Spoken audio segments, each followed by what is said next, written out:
اعوذ باللہ من الشیطان الرجیم، بسم اللہ الرحمن الرحیم۔ دیکھیے ہم لوگ سورہ نساء میں جو ہے آیت نمبر 35 تک کا تلاوت اور بیان ہو چکا تھا رمضان کے مہینے میں، اس کے بعد سے غیب چل رہا تھا۔ تو سورہ نساء بہت اہم آیت ہے۔ اب جو رکوع شروع ہو رہا ہے، تیسرا رکوع ہے اور آیت نمبر 36 ہے۔ اس سے قبل سورہ بقرہ آیت 83 میں بنی اسرائیل سے لیے جانے والے میثاق کا ذکر آیا تھا۔ میثاق اسے کہتے ہیں جس میں قسم کھائی جائے کسی بات کو لے کر، اسے کہتے ہیں میثاق۔ اس میثاق میں جو باتیں مذکور تھیں گویا امہات شریعت یا دین کی بنیاد ہیں۔ ارشاد ہوا، یاد کرو جب ہم نے بنی اسرائیل سے عہد لیا تھا کہ تم نہیں عبادت کرو گے کسی کی سوائے اللہ کے، اور والدین کے ساتھ نیک سلوک کرو گے، اور قرابت داروں، یتیموں، محتاجوں کے ساتھ بھی اور لوگوں سے اچھی بات کہو، نماز قائم رکھو اور زکوٰۃ ادا کرو۔ اب یہ دوسرا مقام آ رہا ہے کہ شریعت کے اندر جو چیزیں اہم تر ہیں اور جنہیں معاشرتی سطح پر مقدم رکھنا چاہیے وہ بیان کی جا رہی ہے۔ آیت نمبر 36، وَاعْبُدُوا اللَّهَ وَلَا تُشْرِكُوا بِهِ شَيْئًا، اور اللہ ہی کی بندگی کرو اور کسی چیز کو اس کے ساتھ شریک نہ ٹھہراؤ۔ یعنی صرف خالص اللہ کی عبادت کرو اور اس کے سوا کسی اور کی عبادت نہ کرو، اور نہ کسی کو حاجت روا بنائیے، نہ کسی کے آگے سجدہ کرنا ہے، نہ کسی سے مانگنا ہے۔ سب سے پہلا حق اللہ کا ہے کہ اس کی بندگی پر اور پرستش کرو اور اس کے ساتھ کسی کو شریک نہ ٹھہراؤ۔ تو بندگی کا سب سے بہترین طریقہ نماز ہے۔ نماز جو ہے اللہ کی بندگی کا سب سے بہترین ہے، اور اللہ کا بندوں کے اوپر سب سے پہلا حق ہے، یعنی فرض ہے کہ وہ اللہ کی مسجد میں آیا اور اللہ کی عبادت کرے اور اللہ کے سامنے سجدہ کرے، اور اس کے بعد کسی کے ساتھ اس کو شریک نہ ٹھہرائے۔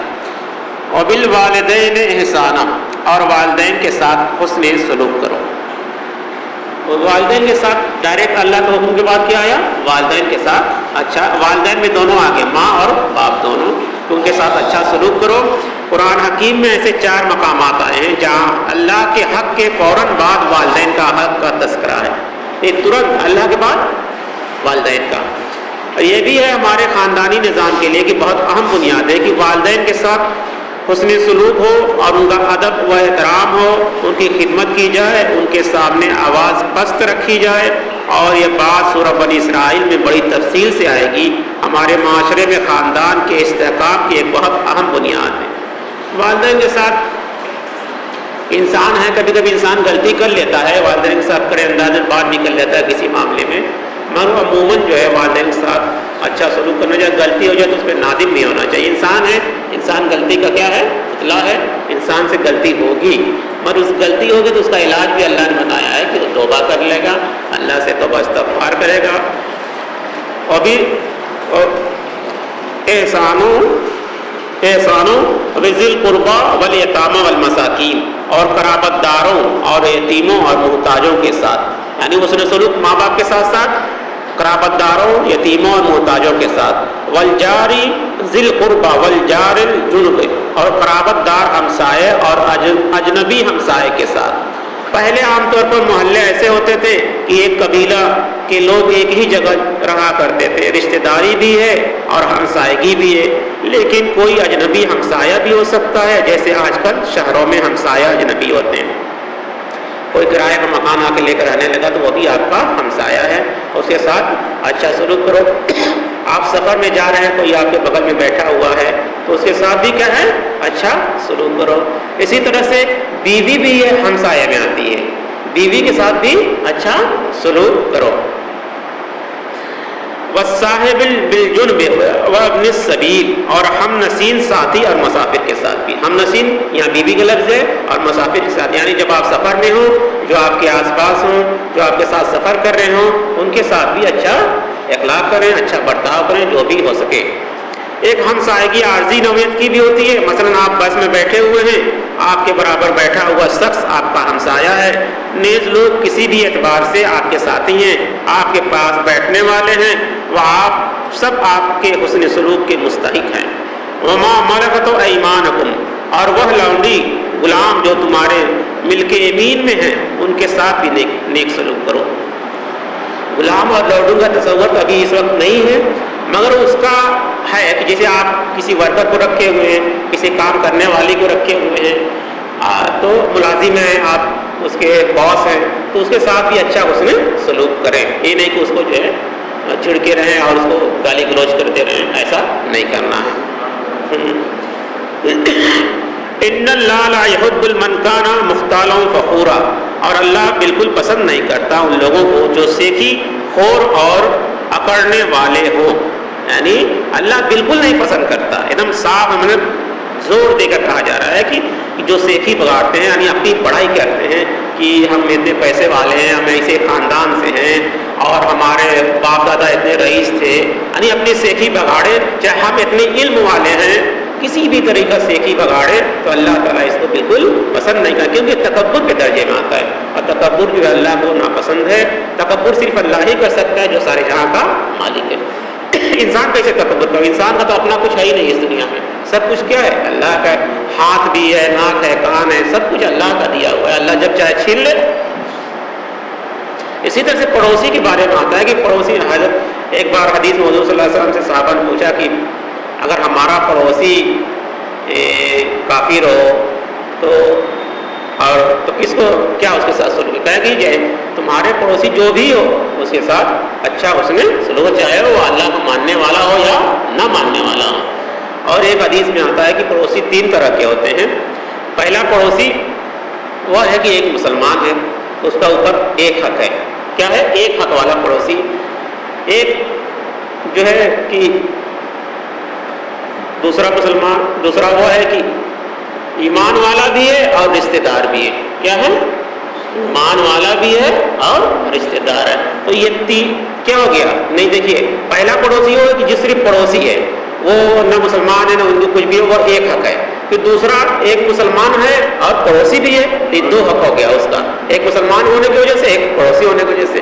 تیسرا پڑوسی وہ ہوتا ہے کہ مسلمان بھی ہے، رشتہ دار بھی ہے، تو وہ 3 حق والا پڑوسی ہے۔ تو پڑوسی کے بارے میں حضور صلی اللہ علیہ وسلم نے فرمایا کہ جب یہ آیت نازل ہونے لگی تو مجھے ڈر لگا کہ اللہ تعالیٰ کہیں پڑوسیوں کو وارث نہ بنا دے، حصے دار نہ بنا دے ہمارے، یعنی اتنا مطلب پڑوسیوں کا خیال رکھنا ہے۔ اور آج کل بڑا معاملہ خراب ہے اس میں، چاہے مسلم ہو یا غیر مسلم ہو، دونوں کے معاملے خراب ہیں، اپنے پڑوسیوں کے ساتھ اچھا سلوک نہیں کرتے، تھوڑا سے بھی برداشت نہیں کرتے، تو تھوڑا سا دونوں معاملہ خراب ہے، میں مسلم کا بھی اور غیر مسلم کا، اور اس لیے اس بات بہت خیال رکھنا چاہیے۔ اب جو آئے الذین یبخلون یامرون الناس بالبخل، اور جو خود بھی بخل کرتے ہیں اور دوسرے لوگوں کو بھی بخل کا مشورہ دیتے ہیں، یعنی جو کنجوس لوگ ہوتے ہیں وہ دوسروں کو بھی کرتے ہیں، کیا کرو گے پیسہ خرچ کر کے۔ دیکھیں، جن میں سیکھی خوری اور اکڑ ہوتی ہے وہ بخیل ہوتے ہیں، یعنی یہ تعریف بتائی جا رہی ہے کہ جو لوگ سیکھی بگاڑتے ہیں، اپنی تعریف بیان کرتے ہیں، وہ بخیل ہوتے ہیں۔ اس لیے کہ غرور اور تکبر میں عام طور پر دولت کی بنا پر ہوتا ہے، انہیں معلوم ہے کہ ہمارے پاس جو دولت ہے اگر یہ خرچ ہو گئی تو ہمارا وہ مقام نہیں رہے گا، لوگوں کی نظروں میں ہماری عزت نہیں رہے گی، لہٰذا اپنا مال خرچ کرنے میں کنجوسی سے کام لیتے ہیں۔ اس پر انہیں اندیشہ بھی ہوتا ہے کہ لوگ ہمیں ملامت کریں گے کہ تم بڑے بخیل ہو، چنانچہ وہ خود لوگوں کو اس طرح کے مشورے دینے لگتے ہیں کہ بابا اس طرح کھلا خرچ نہ کرو، تم خواہ مخواہ پیسے اڑاتے ہو، عقل کے ناخن لو، کچھ نہ کچھ بچا کے رکھو، وقت پر کام آئے گا۔ اس طرح وہ لوگوں کو بھی بخل کا مشورہ دیتے ہیں۔ اور اللہ تعالیٰ نے کہا کہ بخیل آدمی کو ہم پسند نہیں کرتے، جو کنجوس آدمی ہو اس کو ہم پسند نہیں کرتے۔ بخیل آدمی پیسے میں کم خرچ کرتا ہے اور اللہ کی عبادت میں بھی کنجوسی کرتا ہے، یہ بھی یاد رکھیں۔ جو پیسے والا ہوتا ہے، جو بخیل ہوتا ہے، وہ سب بخیلی کر، ہر چیز میں وہ بخیلی کرے گا، اللہ کی عبادت بھی صحیح سے نہیں کرتا ہے۔ وَيَكْتُمُونَ مَا آتَاهُمُ اللَّهُ مِنْ فَضْلِهِ، اور وہ چھپاتے ہیں اس کو جو اللہ نے اپنے فضل میں سے دیا ہے، یعنی جو کچھ اللہ نے دیا ہے ان کو اس میں سے وہ چھپاتے ہیں، اپنی دولت کو چھپا کر رکھتے ہیں۔ انہیں اندیشہ لاحق رہتا ہے، ڈر رہتا ہے کہ دولت ظاہر ہو گئی تو کوئی سائل سوال کر بیٹھے گا، لہذا خود ہی مسکین کی صورت بنائے رکھتے ہیں کہ کوئی ان کے سامنے دستے سوال دراز نہ کرے۔ یعنی کچھ لوگ ایسے سماج میں ہیں، آج بھی ہیں، ان کے پاس پیسہ ہوتا ہے اور وہ ایک دم ٹیچر کی حالت میں کہ اپنا پیسہ ظاہر نہ ہو جائے، لوگ ان سے کچھ مانگ لیں گے۔ تو اس طرح کے بھی لوگ ہیں۔ وَأَعْتَدْنَا لِلْكَافِرِينَ عَذَابًا مُهِينًا، اور ایسے ناشکروں کے لیے ہم نے بہت بڑا اہانت آمیز عذاب تیار کر رکھا ہے۔